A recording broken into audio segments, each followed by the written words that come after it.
The Story Without a Name by Barbey de Chapter 12. It runs rather far back, said Bataille, for at that time the emperor was not yet emperor, nor was I his grocer. The empire was so great that it made even grocers proud, and Bataille spoke with an air of imperial pride. Barras was then the chief. Under him at the head of the police was Fouché, who, as you know, subsequently became Minister of Justice.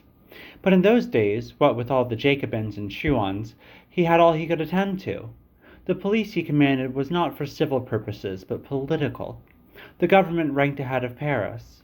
None of you gentlemen who were there then in the provinces or abroad can fancy what Paris was like the day after the Revolution. It had ceased to be a capital. It was not even a city. It was a cavern. Except in the neighborhood of the Palais Royal, not a street lamp was to be seen. The Revolution had turned them into giblets. The darkness swarmed with cutthroats. There was danger everywhere. Unless you were armed to the teeth, you were only safe at home, and even then. However, I lived at the time at the corner of the Rue de Sèvres, in a shop which, when I pass it, I always look at it now. The iron bars on the window have an interest to me. I will tell you why. One night I had shut up early and had gone to sleep in a room over the shop. I was awakened by a curious sound. It was a noise like that of sawing, and I said to myself, "There are thieves downstairs." I called my assistant, who slept in the loft, and we went down on tiptoe. I was right. It was thieves. They were sawing the shutter, and when we got there they had made a hole in it about twice the size of the inside of a hat. Through that hole a hand was stretched. It had loosened one of the bars and was trying to loosen it still. The hand alone was visible. The man to whom it belonged was behind the shutters, and others were behind him, for I heard them whispering together. An idea struck me. I mentioned it to my assistant, a young fellow from Benneville, who was sturdy as an oak, and not awkward either, as you shall see. He understood me at once, jumped at the hand, grasped at it with both of his own, with a grip that was like a vice for that hand, which I then bound firmly to the bar with a cord that I had taken from the counter. "You won't work any more, my beauty," I said laughingly. The bandit was secure enough, and I chuckled beforehand at the face he would pull when he saw me the next morning. We then went upstairs again, I to my bed, my assistant to the loft. But I did not sleep very well. I kept listening in spite of myself. Presently I thought I heard the fall of departing steps. I was afraid to look out. The brigands might have fired in my face, and I did not want to be disfigured. At this, Bataille smiled with an air of vanity and showed his teeth.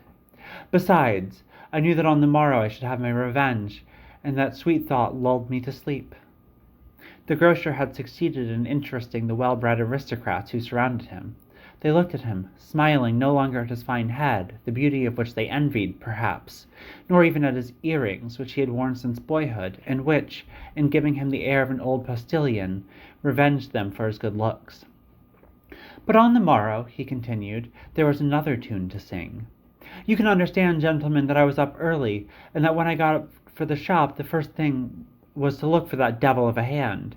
I knew very well that it was tied fast, that it could not budge. I had bound it that way. But at the first glance I almost tumbled over with astonishment. Instead of being swollen, puffed, purple, black even, as I had expected it would be because of the strangulation of the cord with which I had tied it, and which I bound so tight as that it cut off the flesh. Instead of that it was colorless, as though not a drop of blood had circulated in it. It seemed exhausted, white and limp as the hand of a woman. I ran to the door and opened it, and instead of a man there was a pool of blood.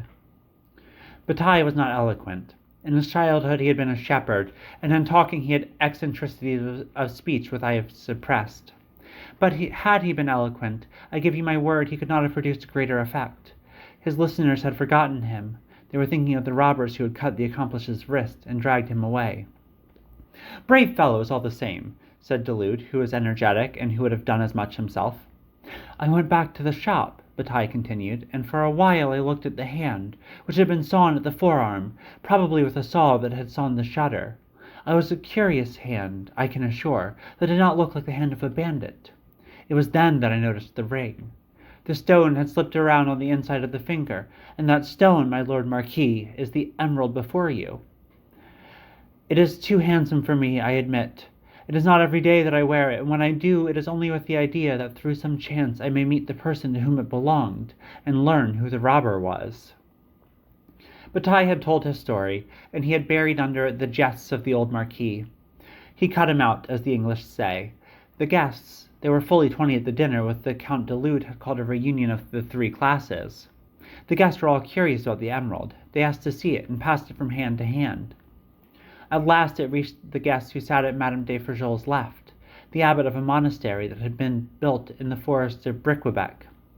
It happened that, in passing through Saint Sauveur, the Count de Lude had asked him to dinner in honor of Madame de Ferjol, the saint of the country, and he had placed him at his table beside her. Of the guests that were present, this abbot, Father Augustin by his name, and Madame de Ferjol were the only ones who were indifferent to the emerald that was performing its little circular journey. And, without looking at it, Father Augustin accepted it from his neighbor, the Count de Courqueville, and with the gravity of a man who, in spite of himself, is doing a frivolous thing, he offered it to Madame de Ferjol. But Madame de Ferjol, graver even than he, did not take it. Her eyes, however, haughtily inattentive, fell upon the emerald by chance, and at once, as though struck by a bullet, she first screamed, then fainted. She had recognized her husband's ring, the one she gave to Lastheny. The astonishment of the guests equaled perhaps her own, but in that respect she commanded was so great that none of those who were present ever mentioned the incident. Concerning that sudden swoon of hers, which had every appearance of covering a drama, nothing was said. On recovering, she returned to Hollande, and began looking again in the gaping cancer in her heart.